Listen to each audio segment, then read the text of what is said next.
In a grand kingdom nestled between majestic mountains and lush green forests, there lived a wise minister who served a mighty king. This minister was known far and wide for his deep faith, and a simple phrase he always repeated in every situation: "Perhaps it's for the best." The king admired his minister's calmness and often sought his advice. Yet, many people around the palace couldn't understand how the minister could say such words, even during difficult times. The minister had a beautiful horse that he dearly loved.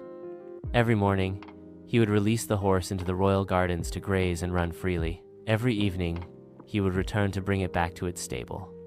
One day, as usual, the minister let the horse out in the morning. But when he returned at sunset, the horse was gone. It had escaped through an opening in the garden fence and vanished into the wild.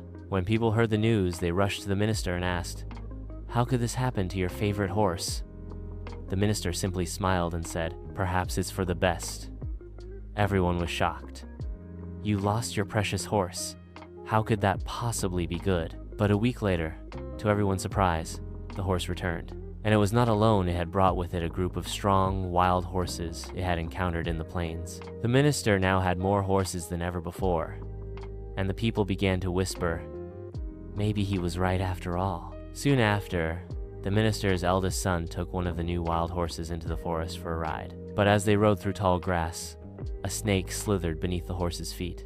Startled, the horse reared up, throwing the young man to the ground. He landed hard, breaking his leg. Once again, people came to console the minister. "How unfortunate," they said. But the minister only replied, "Perhaps it's for the best." People couldn't understand. "Your son is injured and in pain. How can this be good?" Months passed, and the kingdom faced a new threat: invasion. The king declared a mandatory draft for all young men to defend the land. Soldiers were sent to every village to collect able-bodied youth. But when they came to the minister's home, they saw that his son's leg was still healing and left him behind. The other young men were sent to the front lines, and many never returned. The villagers now saw the truth of the minister's words. His son's injury had saved his life. And yet, the tale did not end there. One day, the king and the minister went out hunting in the wilderness. But the king had no luck that day. Every time he missed a shot, the minister said, "Perhaps it's for the best." Annoyed, the king ignored him. Suddenly, the king's horse stumbled, and the king fell into a hidden pit. As he climbed out, his hand was cut badly on a sharp rock, and the wound bled heavily. A royal physician was called upon their return, who warned that the wound might spread infection if the finger was not amputated. Angry and in pain, the king refused at first. But when the bleeding didn't stop, he had no choice but to allow his finger to be cut off. As the physician finished, the minister said again, "Perhaps it's for the best." The king finally lost his temper. "Are you happy my finger is gone?"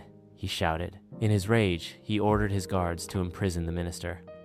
As the guards dragged him away, the minister, as always, whispered calmly, "Perhaps it's for the best." Weeks later, the king set out again for a hunting trip, this time without his minister. Deep in the jungle, he was captured by a tribal group that practiced ancient rituals.